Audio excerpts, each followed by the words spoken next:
Assalamu alaikum wa rahmatullahi wa barakatuh. My respected brothers and sisters in Islam. This is part 6 of Islamic law perspective about cryptocurrency by Professor Alaro. Try to watch it to an end. Subscribe, comment, like, and also share to other Muslims. Assalamu alaikum wa rahmatullahi. The same slide. Okay. B, the same slide.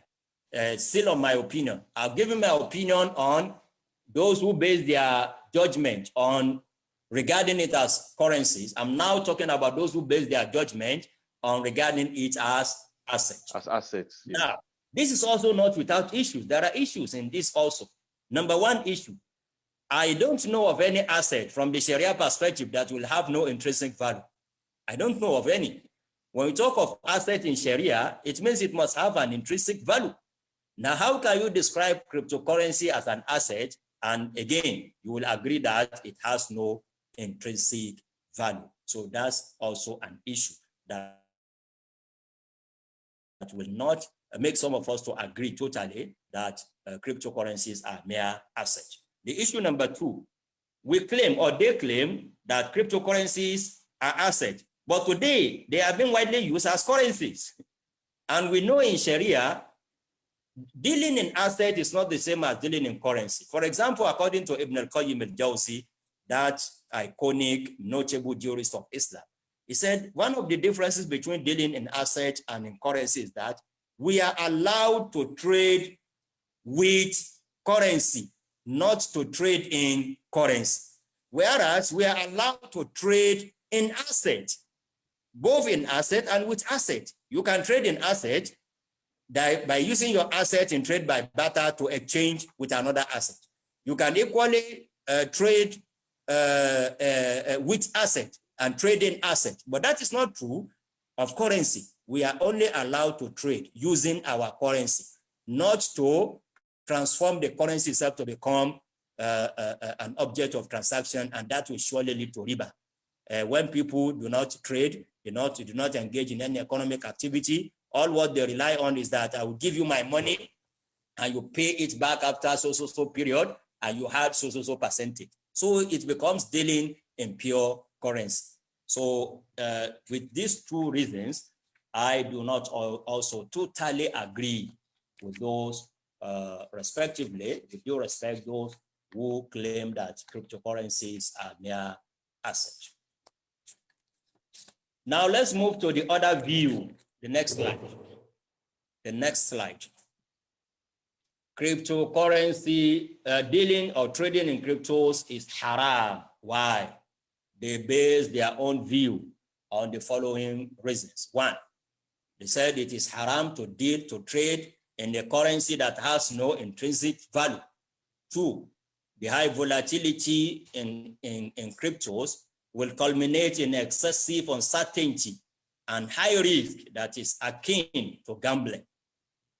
Point number three, they said there is no link to real economy. Trading in cryptocurrency is just like a bubble waiting to burst anytime.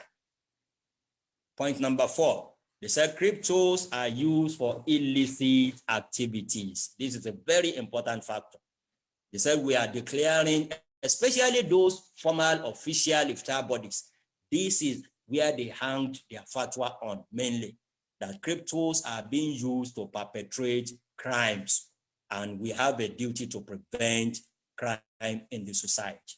Number five, ambiguity and anonymity, even in the identity of the inventor himself, as we said earlier on. Number six, cryptocurrencies are not issued, are not regulated by any government or constituted authority. So these are their arguments, these are the justifications or basis of saying that trading in cryptocurrencies is haram. Now to my own opinion, humble opinion. The next slide. My opinion. I humbly submit that what they have said, just as I reacted to the other side too, they are not to be taken for granted. They are not to be taken for granted. I will take them one after the other. They said we don't allow trading in cryptocurrency because it's a currency that has no intrinsic value. Then we will have to prohibit dealing in dollars, in naira, in real, in pound sterling.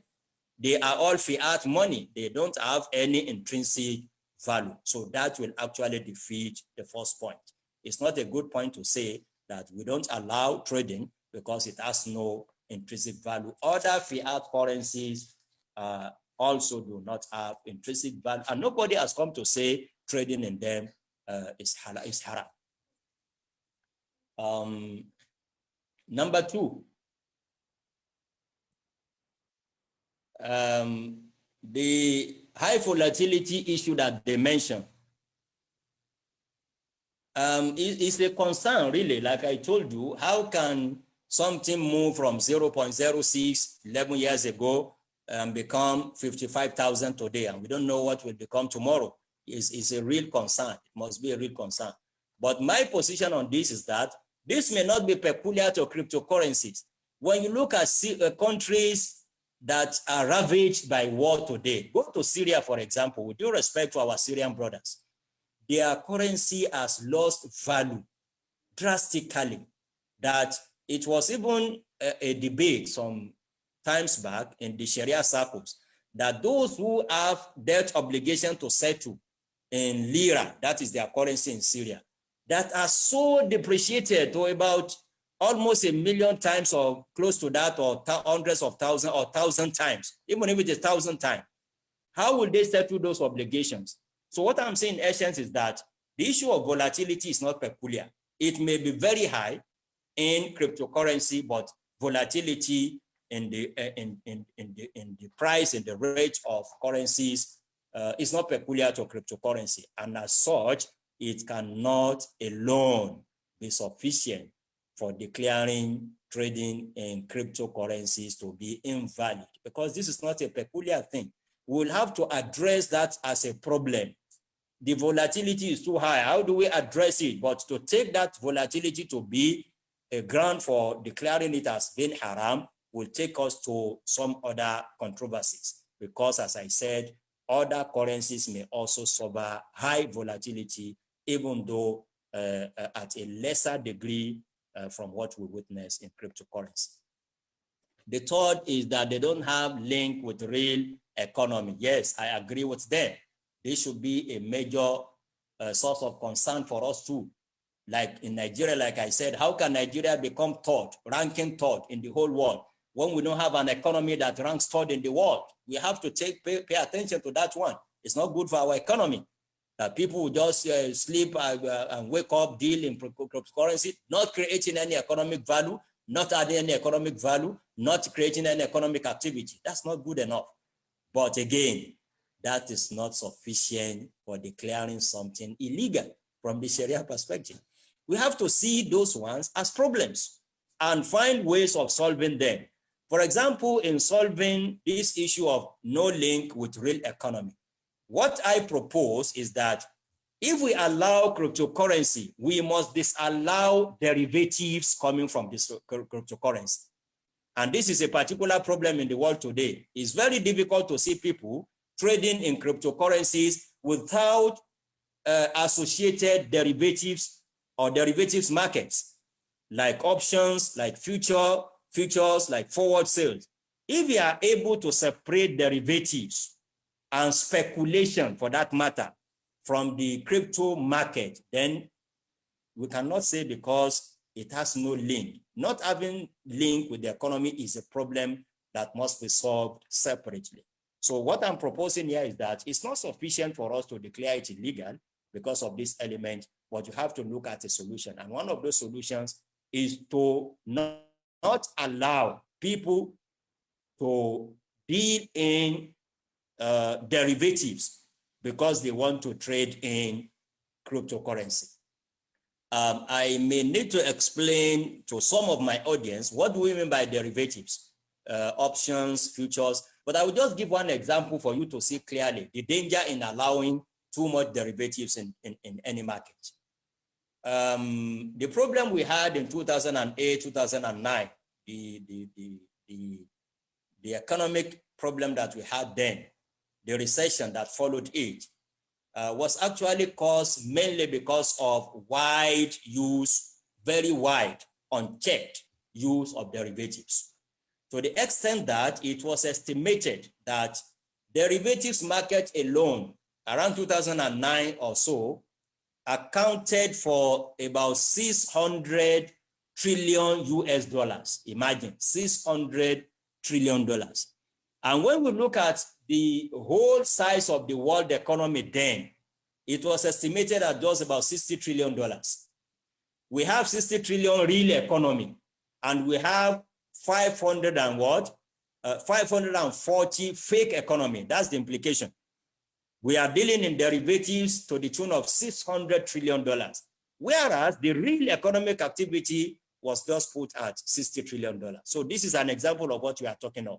It's not good to separate any trading activity from the real economic activity in any society. But again, as I said, that alone cannot be sufficient for declaring something illegal, but rather must be seen as a problem looking for a Sharia solution. Number 4, they said cryptos are used for illicit activities. That is very, very correct.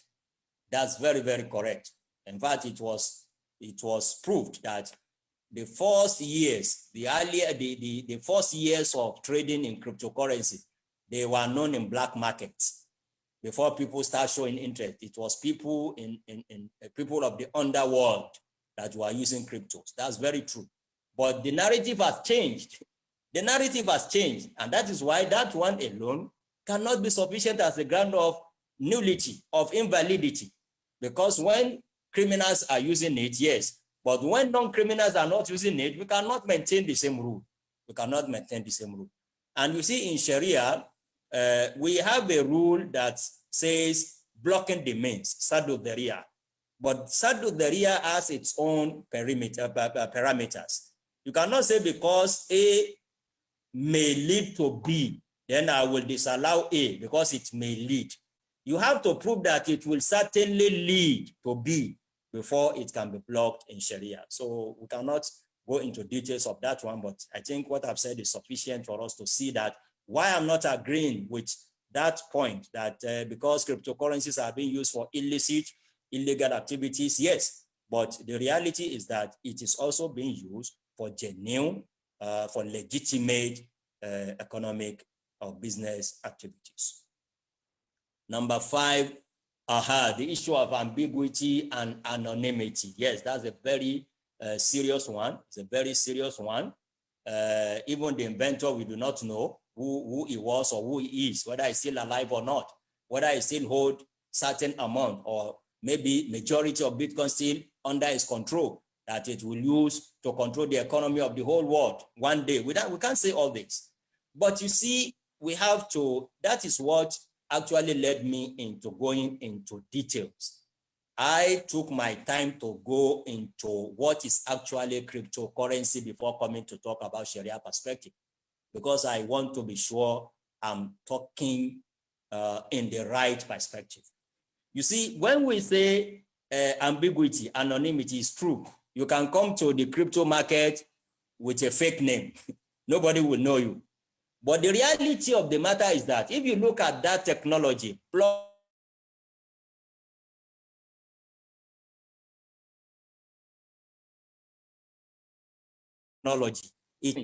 all transactions in the world since inception till today, if you want to trace all transactions, who did what, how many Bitcoin was transferred to whom, even if someone has been using 100 fake names, the blockchain technology will allow us, if we want, to know that all these fake names, 100 fake names, actually belong to just one source. So the issue of ambiguity and anonymity, again, must be seen as a problem looking for a solution, and not as a sufficient ground of declaring the whole issue as being invalid or as being illegal.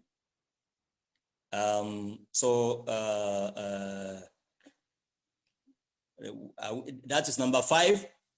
The last one, they said, we don't allow trading in cryptos because they are not regulated, they are not issued by a constituted authority.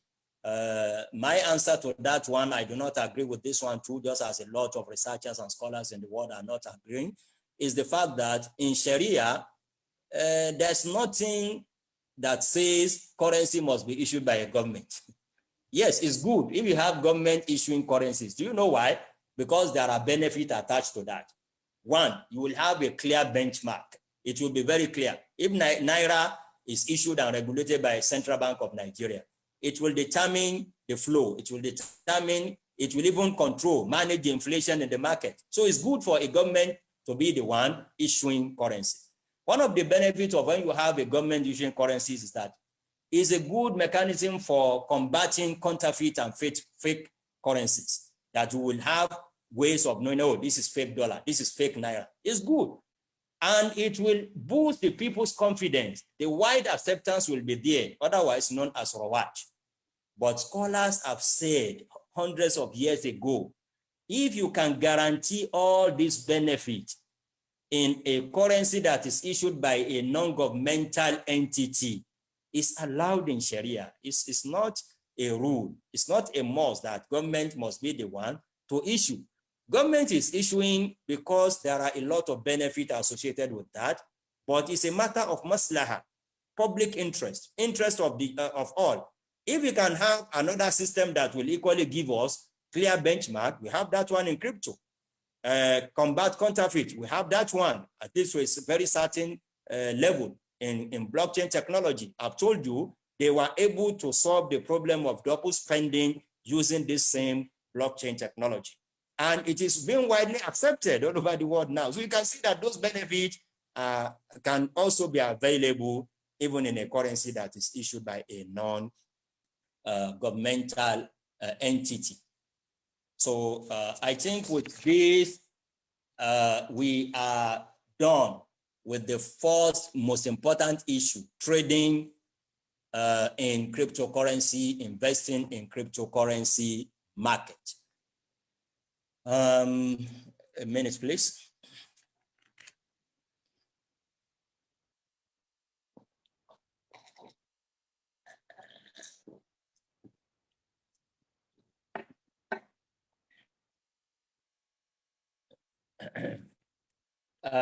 The next slide, please. The next one. Sharia issues in mining of cryptos. As I said, what concerns majority of my audience today, I know, is what I've just finished. They want to trade, they want to invest. I'm through with that one. I'm still coming to my conclusion and recommendation, but I've expressed clearly my own opinions and given the juristic opinions of other scholars as well. The second issue, like I told you, classification of my discussion of Sharia issues into three. We are on the second one now, mining. This one affects a very small, insignificant percentage of people I know. Those who have the capacity of mining. There are very few in the world today because it requires, like I told you, it requires very sophisticated computers. It requires very high amount of electricity to be consumed. So not everyone will be able to come to the mining market. But Sharia is a way of life. It must have a say in everything. And that is why we must also take the issue of mining from the Sharia perspective. I've said in the beginning of this presentation that we have two processes, two ways of mining. Proof of work, POW, and proof of stake. As far as proof of work is concerned, it is 100% halal. As far as proof of work is concerned, it is halal based on the rule of Ja'ala. What do we call Ja'ala in Sharia? Ja'ala is closer to what people in the conventional law, particularly in the common law, what they call unilateral contracts. A unilateral contract is such a contract that an offer will be given to the whole world. You will give an offer not to a particular person, but to the whole world. And how would acceptance take place? Acceptance of the offer can only come in the form of performance of the conditions stated in your offer. For instance, if you say, I have lost my wristwatch, and whoever is able to bring it back to me, I don't know where I misplaced my wristwatch, for example, but I'm willing to pay $1,000 for anybody that is able to bring back my wristwatch. That's a unilateral contract in the common law, and it's the same concept in Sharia, known as ja'ala. It's an offer to the whole world. It's not an offer to a particular person, but to the whole world. And who will accept this offer? The acceptance can only come if somebody comes up now and says, this is your wristwatch, Professor Alaro. It means he has accepted my offer, and the contract will now be between me and him. The same thing goes with the rule of ja'ala. Ja'ala is a case where you will just give an offer to the whole world that who can do this, I will give him so. And if he successfully does it, you have to give him what you have promised. This is what we call ja'ala in Sharia, and the Sharia basis for that one is even in Al-Quran Al-Karim. In Surah Yusuf, chapter 12 of Al-Quran Al-Karim, Allah says, narrating the story of Yusuf and his brothers, قالوا نفقد سواع الملك ولمن جاء به حمل بعير وأنا به زعيم. وَلِمَنْ جَاءَ بِهِ حِمْلُ بَعِيرٍ وَأَنَا بِهِ زَعِيمٌ. That is the verse, that is the authority relied upon in Sharia to legalize unilateral contract or ja'ala.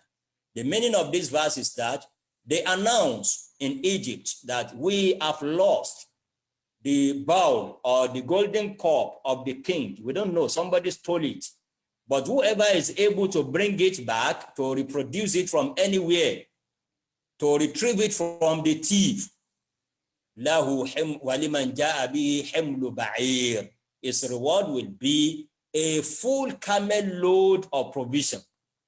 So whoever brings the cup, the golden cup or bowl of the king back, will actually be entitled to the full camel load of provision. And that is halal for him. The same thing happens in the mining world, in cryptocurrency market.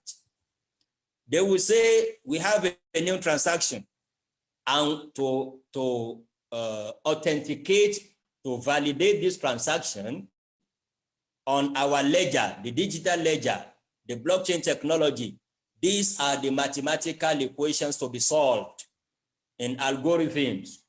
Then all of you, anybody that solves it will get a reward, and the reward will be a new Bitcoin. So it's perfectly in line with the rules of ja'ala or unilateral contract in Sharia. And that is why I said, as far as mining using POW, proof of work, is concerned, is 100% halal. Now, what of POS? Can we say the same thing of POS, proof of stake? No.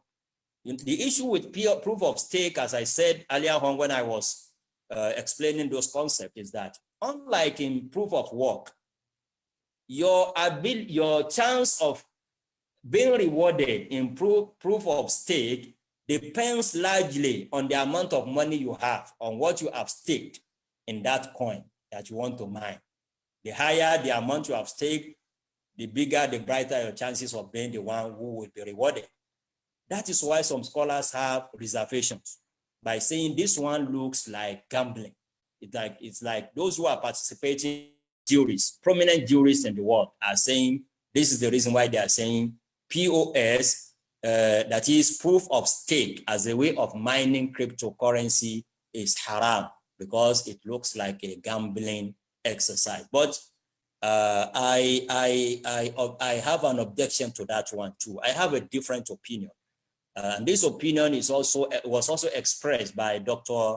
Abdul Bari Mishal, that I mentioned a short while ago, who is the director of Islamic Economic Forum, to which I also belong. Our opinion is as simple as this, that look, the gambling that is haram in Sharia is very clear, is that when the reward is coming from the parties themselves, the two of us, we say you will bring 1,000, I will bring 1,000. If I win, I will take the whole 2,000. If you win, you take the whole 2,000. This is the gambling that is haram, totally haram. Whether we are 2, 400s or more.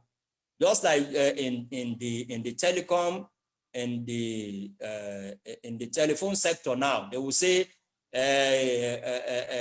call with so amount of money, and if all of you, hundreds of you, use different amount of money to call, they will now package and take a portion of it to give to just one of you. That's gambling. It's haram. But that is not true when we consider critically, when we look in depth into what happens in the proof of stake process of mining. The reward is not coming from the parties themselves. The reward is coming from a third party. You stake money, but at the end of the day, Bitcoin does not belong to you. Bitcoin will come from a third party. And that is why, in our opinion, that if that is true, then you cannot say that POS or proof of stake mining process looks like a gambling exercise, and Allah knows best. But there's an issue that I have not concluded on up till now, because it is being claimed that in proof of stake mining, those who stake money, who contribute money as miners or as forgers, they also earn interest on that money. Because when they deposit money, they said they will pay them interest. If that is true, then it becomes haram, really. If that is true, then earning interest or paying interest is haram and can invalidate any associated contract or activity. So in summary, proof of work as a process is 100% halal. Proof of stake can only be halal if it is not, if no amount of interest is paid to the contributors or the miners or forgers. So that is just about that. Alhamdulillah, the issue of mining did not take much of our time. Thanks for watching the video to an end. Don't forget to subscribe, like, share and comment. And continue with part 7 by clicking part 7 link below.